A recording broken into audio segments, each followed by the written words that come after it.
what hasn't been said about the open world genre, even on this channel? So I'm just gonna skip the part about why Grand Theft Auto was a big deal, because you've almost heard it a dozen times by now. And in the early 2000s, because the genre was relatively new but making so much money for Rockstar, it was guaranteed that other publishers would attempt to cash in on the trend, labeling them Grand Theft Auto clones, which did produce some good games like Simpsons Hit and Run, Mafia, and the Jak and Daxter sequels. And Volition, who are notable for Red Faction, wanted in after a design exercise around 2003, where everyone in the company brainstormed ideas for an all-new game. One of them was a first-person shooter gang simulator, a genre unexplored by most games at the time until GTA San Andreas decided otherwise. And the first thing they did with this idea was create a vision trailer composed of clips from movies, TV shows, and other video games with the song the Police in the background. They showed it off to THQ executives and they were impressed enough to greenlight the project. It began life as a PlayStation 2 exclusive titled Bling Bling, and the two big rules were no children and no ability to kill police. I find the latter ironic because of the song they used for the Vision trailer, and of course they scrapped that rule during development. Unfortunately for Volition, it wasn't the most relaxing development cycle in history. Because of the nature of the themes and technical complexity of the open world genre, the staff hated making Bling Bling. It also didn't help that the project shifted focus to the Xbox 360, which they didn't have the correct technical documentations for initially. But they carried on because THQ thought they had something tremendous brewing from Volition. And when Saints Row was released on August 2006, marking it as the first open world sandbox title released for the 7th generation, and a successful one at that, most of the developers who hated making the game all of a sudden wanted to make a sequel. As much as I love open world games, for a while I only stuck with Rockstar because they were one of the few developers and publishers who I knew could always make a good game, and that's why Saints Row just slipped my mind. It was until Saints Row 4, which was initially banned in Australia, but that's a story for a future review, was when the series finally got my attention, in 2013. I wouldn't be surprised if you're watching this thinking, how the hell did it slip in your mind for so long? Look, it just did. It was well before ColourShed. I didn't know about every single video game in the world, but now I've got the whole series in my collection, so I'm ready to make up for lost time, which means there'll be no comparisons to the sequels in this review. I want to look at it from the perspective of a 2006 game and see if it holds up today. They'll expect me to bring up the GTA series 10 billion times. You ready for this, player?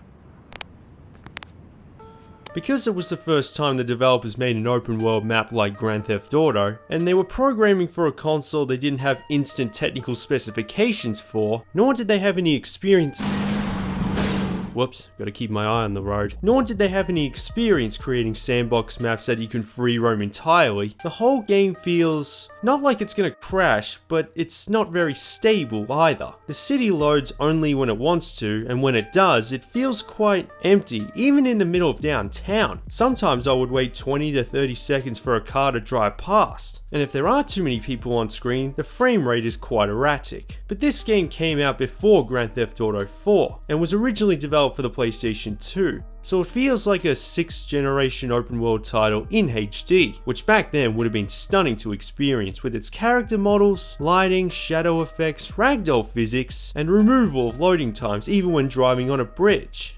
Julius Little and Benjamin King were childhood friends living in the Sunnyvale Gardens, but then the Carnales were the first organized gang in the city.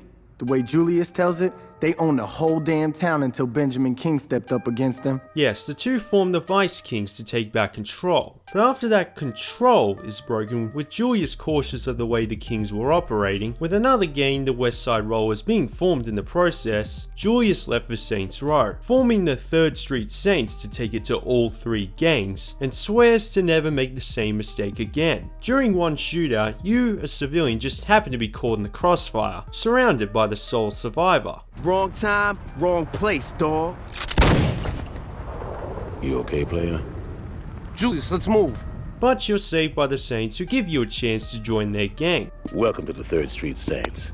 After completing the initiation, you're instructed by Julius to take over the city by assisting the Saints lieutenants Johnny Gat, Lynn, and Dex. They're leading the charge, but your help will turn the tide. Gather your men together. It's time to tear Saints Row apart.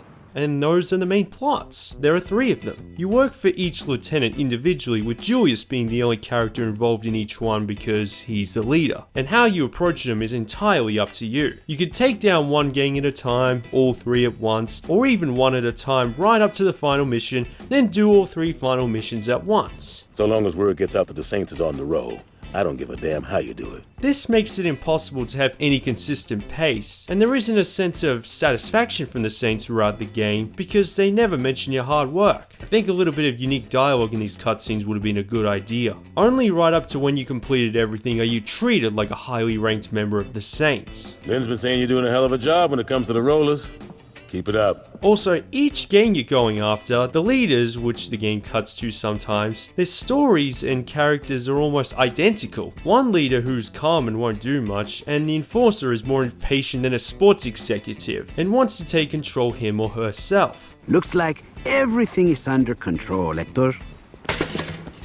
And there's something else about Saints Row. Maybe it's the lack of satire from the real world. It doesn't feel as inspired, but at least the humor, which was something the writers put a heavier emphasis on, is alright. Especially Johnny Gat, he's pretty funny. How much murdering do I get to do? None. Your plan blows. Like I said before, I haven't played any of the Saints Row games, so this is my first exposure to it. I'm not ready to write it off just yet.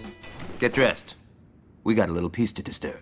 The map indicates which territory is owned by each gang, and is full of rival members that you can usually drive through unscathed if you're not doing anything. But whenever you bite, they'll bite back, and the bottom left HUD next to the map indicates how hard. The way the gangs react is similar to a wanted system. The more you attack them, the more they increase in numbers, and they remain persistent until you either enter a mission, a forgive and forget drive-through, or as Rockstar would call it, a pay and spray with no paint, or if you're really good, simply stay out of their sights. The police in the city operate in the same manner in which you commit a crime. It'll attract attention and they'll react the same way the gangsters would, only you can get busted and lose your weapons, so watch yourself. Oh wait, no you don't. That's generous. It takes a bit more effort to gain notoriety than you think. Like I said before, the city feels empty at certain moments, so for example, if you attract a 2-star wanted level, you take down or escape a police car, they respawn after 15 to 20 seconds. And yes, you can attract both gangs and police at the same time, and sometimes they end up shooting each other.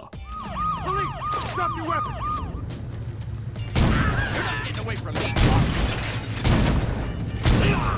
Anyway, Julius wants you to take over every single one of those gang territories. The most obvious way to do it is through the story, but one of the other mission types is Stronghold, where all you do is eliminate all the rival gang members and or their belongings, at what represents the headquarters. Completing these would be a successful claiming of the territory, which also serves as a save spot on the map. The Saints now roam the areas, and the number of claimed territories affects how much you earn, which you can pick up from your crib daily. Everything else is business as usual. However, every once in a while, these gangs will understandably get salty about it. Try to take it back and you need to defend it. It seems like the place you just take over is the one under attack every time. Do the Saints truly have the territory under control? Are they even competent to begin with? Well, for the most part, yes. You can either whistle or phone call homies for help, and the further you progress through the game, the more homies can join you at once. Third Street's I'm always looking for help. And they can be used for everything. Story missions, strongholds, or simply free roaming on the map, waging wars against cops, as long as you have enough space in the car.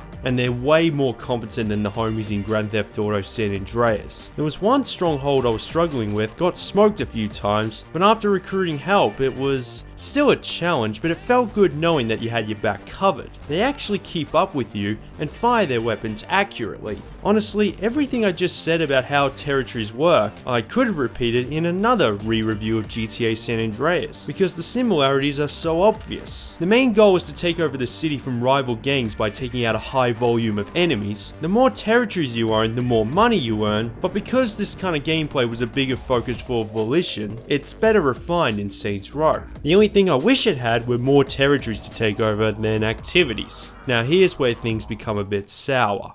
What?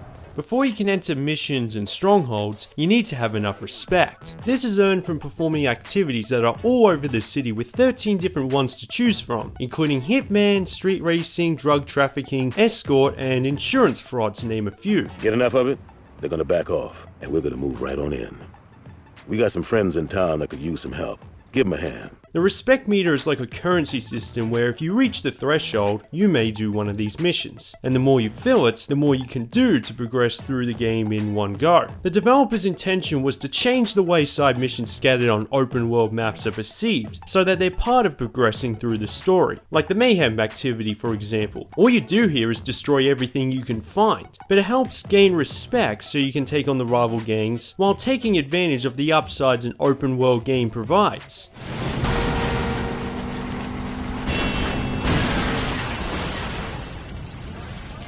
That's a good point. In a Grand Theft Auto game from the 3D Universe era, for example, these side missions like unique stunt jumps, street races, collectibles, and rampage tokens are there just for the sake of adding gameplay time, and they don't tie into the plot. I mean, you did a majority of the activities at least once throughout the story, as a way of introducing what the game had to offer if you didn't want to do the missions, or you got bored of rampaging. But you only felt the need to do them if you wanted the satisfaction of finishing the game 100%, or infinite ammo. In Saints Row, you do these activities to help out the gang and prove your worth to the lieutenants. And with these cutscenes, there's a reason for everything, which is why it almost takes as long to complete 100% as it does to reach the end of the story. Unfortunately, for the most part, the execution is pitiful. I don't know, I just don't enjoy doing these activities. They're either highly repetitive or the instructions on what to do aren't very clear. The Hitman activity, for example. After 5.5 hours of gameplay, I decided to give it a chance, picked a target, went to the suburb, and found nothing after 5 to 10 minutes. By then I was fed up. Looked at a walkthrough and realized that you need an exact weapon and they either appear on foot, in a vehicle, and even the time of day is specific.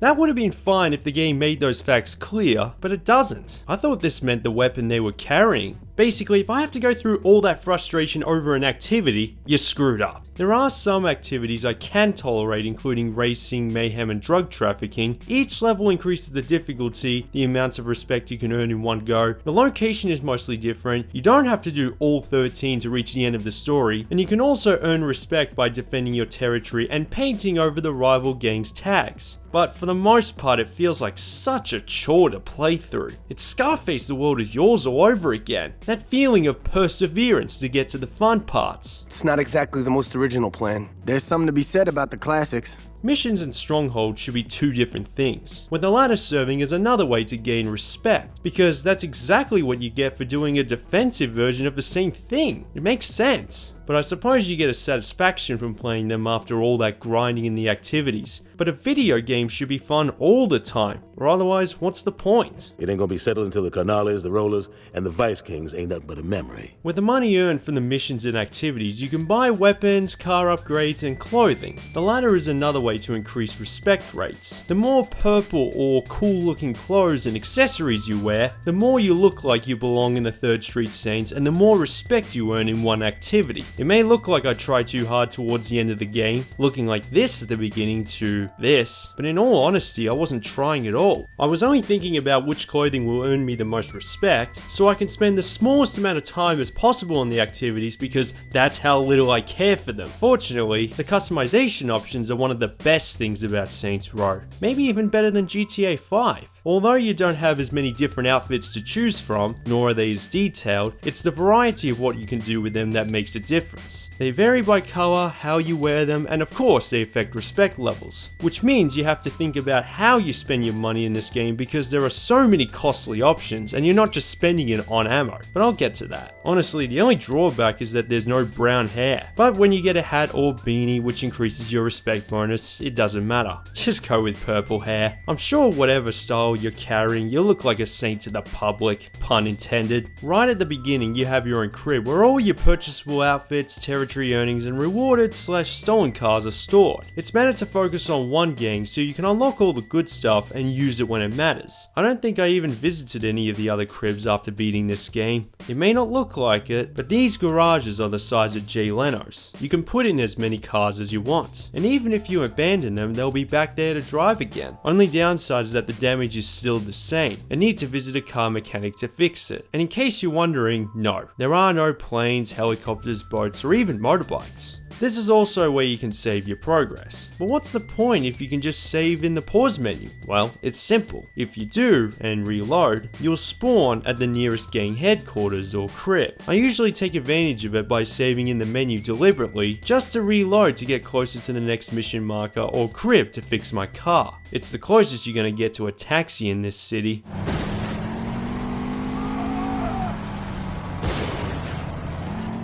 Driving is as straightforward as it sounds. Cars can be stolen, customized, raced, and if the convertibles have only 2 doors, your homies can still get in the back seat. Something that even the GTA series hasn't done yet, with one exception. However, most cars in general move quite slowly, and braking and acceleration are assigned to the action buttons, which I swap to the triggers. Because all Xbox racing games I've ever played control like that, remember that the first Saints Row is a 360 exclusive, and because the drive-by controls are just the worst.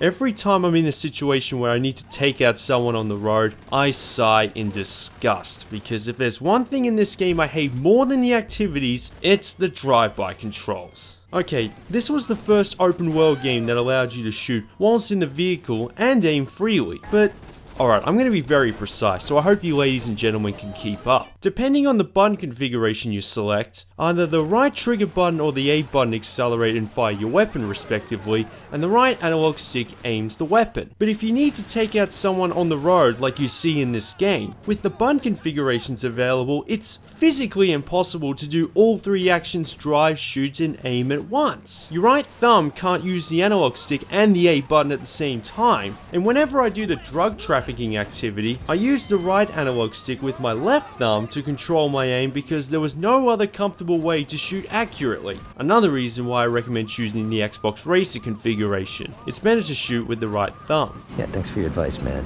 You're a big help.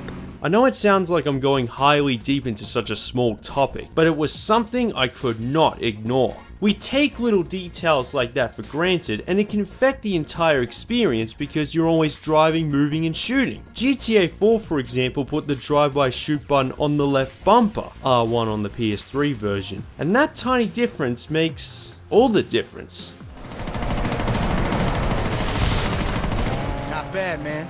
We gotta do a lot more damage than that. It also doesn't help that the frame rate is dodgy. As I've explained previously, that's somewhat understandable. What isn't understandable is how easily ammo runs out. I thought everything here was $1. When it comes to self-defense, you can't beat our grenades. You can purchase it from gun stores all over Stillwater, but what I don't get is that ammo costs the same as buying a whole weapon, like you're buying 10 of them. And while you can pick up ammo from dead enemies, you can only pick it up if you have the exact same gun. Like if you have a T3K Urban, but the weapon dropped is an SKR-7 Spree, another SMG type weapon, you can't pick it up unless you replace that weapon with the ammo count almost empty, even if they're the same weapon type. Johnny, put the damn gun down.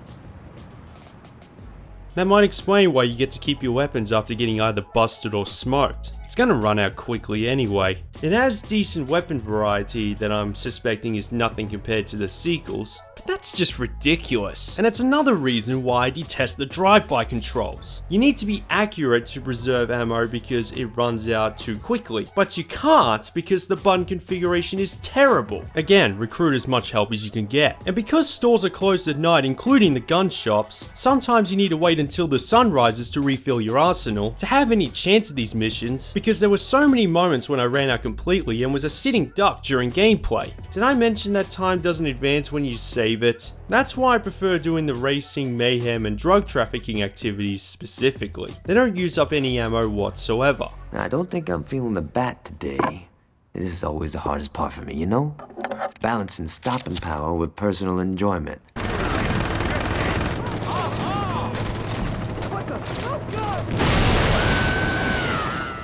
At least they were able to keep the on-foot controls serviceable. Some will find the lack of an auto-aim or cover system frustrating at first, not in the way that it makes it harder than necessary. I can still take down enemies without taking too much punishment. Health regenerates so you won't find yourself doing the same techniques I did in Max Payne. And if anyone following you, whether it's a random gangster or lieutenant, loses all their health, you have a 30-second window of opportunity to revive them instead of failing a mission instantly. but there's something about auto-aiming onto enemies that feels overpowering, and it should only be omitted in PC games and multiplayer. But if I was able to beat Saints Row without it, it's an exception. It's not a drawback, just something to take note on when playing it. Those Gunnars are taking you out!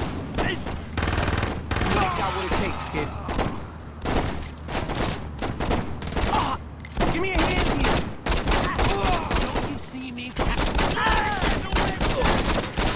The camera also doesn't move with the player. You have full control all the time, similar to the lock straight view in Ratchet & Clank Up Your Arsenal. This is how I normally play GTA San Andreas, even on the PlayStation 2, because I always like to know what's ahead and react quickly to enemy gunfire, because I was so used to beating it on the PC without auto-aim, so allowing full camera control was a good idea. It takes a bit of getting used to, especially if you're more familiar with open world games of the current generation. It feels a bit more robotic, and the enemies are quite accurate no matter what weapon they're using, but you'll be okay. Basically, on foot, shooting, fine. Driving, fine. Put them together, it's an utter train wreck.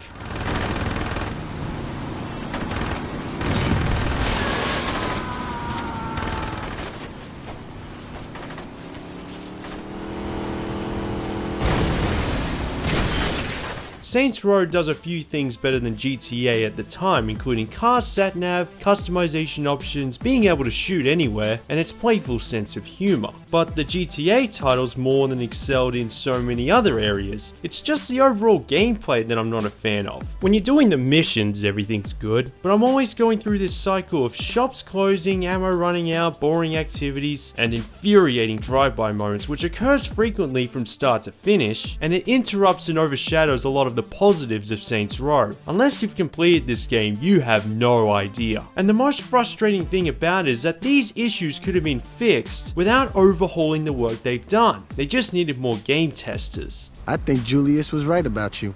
So I didn't enjoy it as much as I was hoping, but I guess it's harder for me to be impressed because I have so many fond memories of the GTA series, and this is the first time I've ever played Saints Row. Word is that the series continued to improve, so I have my fingers crossed. I just didn't want to make any comparisons to the sequels since this came out first. The one I'm looking forward to the most is Saints Row the Third, because it fascinates me how it can go from gang wars to taking on crime syndicates and aliens later on. That sounds out there and it should be interesting.